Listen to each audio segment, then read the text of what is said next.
우리 시장 2거래일 연속 상승했습니다. 오늘의 키워드, 꼴찌의 반란이라고 붙였습니다. 최근에 국내 증시, 글로벌 증시 대비해서 유독 약한 모습을 보여왔었는데 어제장에서는 아시아 주요 증시 가운데 가장 강했습니다. 상승 모멘텀은 부재하지만 최근에 시장이 과매도 구간에 진입했다는 인식은 뚜렷한 것 같습니다. 전일장 지수부터 보면 코스피가 0.34% 올라서 2,310포인트, 코스닥은 1.15% 올라 757포인트에 마감했습니다. 코스피와 코스닥 모두 상승행 종목 수가 하락 종목 수의 2배를 넘어서 증시 전체적으로 나쁘지 않은 흐름을 나타냈습니다.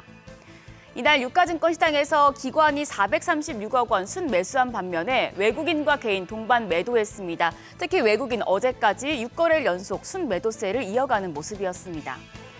코스닥 시장에서는 외국인과 기관 동반 매수 우위로 지수 상승을 이끌었습니다. 특히 외국인 609억 원 순매수했고요. 개인은 724억 원 매도 우위 나타냈습니다. 환율은 하락했습니다. 서울 외환시장에서 달러 대비 원화 환율은 5원 떨어지면서 1,350원 90전에 거래를 마쳤습니다. 시가총액 상위 종목 마감 상황입니다. 그동안 초약세를 이어오던 2차 전지주의 저가 매수세가 유입됐습니다. LG에너지솔루션 1.15% 상승했고 포스코홀딩스가 2.36% 강세, LG화학 기대 이상의 실적을 발표하며 1.48% 상승했는데요. LG화학 종가 44만 5천 원이었습니다. 삼성전자와 SK하이닉스, 삼성 SDI는 보합으로 장을 마쳤고 삼성바이오로직스와 현대차, 기아는 하락 마감했습니다. 코스닥 시총 상위 종목은 대체로 상승했습니다. 에코프로비엠과 에코프로가 4% 이상 올랐습니다. 에코프로비엠이 4.18% 올라 21만 2천 원, 에코프로가 4.25% 강세로 종가 66만 2천 원이었습니다. 포스코DX가 8.7% 강세였고 LNF도 1.5% 상승 마감했습니다. 또 알테오젠 역시도 3.67% 오르며 종가 62,200원이었고요. HBSP가 0.15% 약보합, HLB 역시도 0.5% 하락 마감했습니다. 실적에 따라 변동성이 큰 장세가 나타나고 있는 가운데 어제는 테마주들도 강했습니다.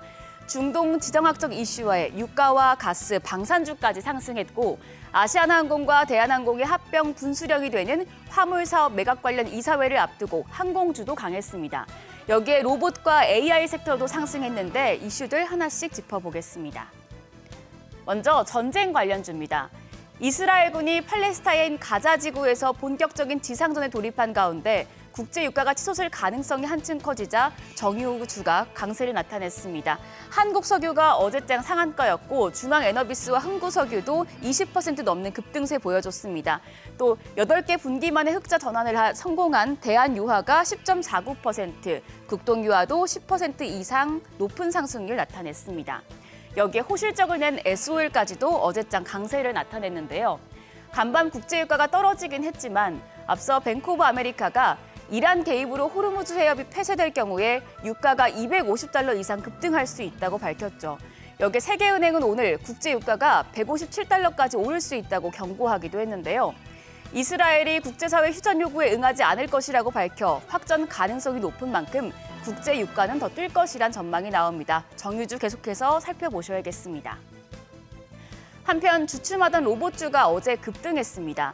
특히 상장 이후에 줄곧 하락세를 이어가던 두산 로보틱스가 상한가에 가깝게 상승을 하면서 상장 이후에 최대의 상승폭을 기록했습니다.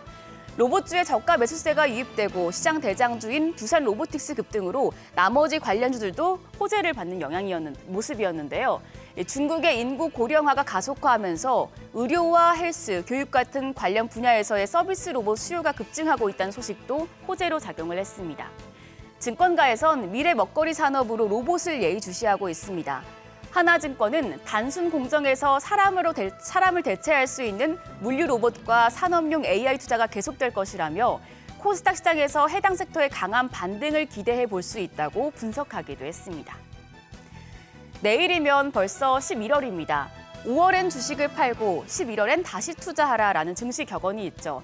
지금 지수가 바닥권에 있기 때문에 11월에는 반등 탄력이 커질 것이란 증권사들의 전망이 나오고 있습니다.